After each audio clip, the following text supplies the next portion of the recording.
سوال: نبوت کا سلسلہ کس پیغمبر پر ختم ہوا؟ جواب: حضرت محمد صلی اللہ علیہ وآلہ وسلم پر۔ سوال: حضور صلی اللہ علیہ وآلہ وسلم کا آخری غزوہ ہے؟ جواب: تبوک۔ سوال: عفو ایک بہترین صفت ہے؟ جواب: اخلاقی۔ سوال: قمری مہینوں میں رمضان المبارک مہینہ ہے؟ جواب: 9۔ سوال: کس بستی والوں نے نبی کریم صلی اللہ علیہ وآلہ وسلم پر پتھر برسائے؟ جواب: طائف۔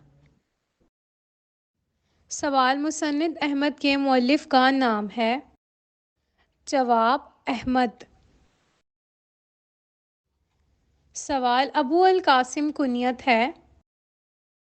جواب: حضرت محمد صلی اللہ علیہ وآلہ وسلم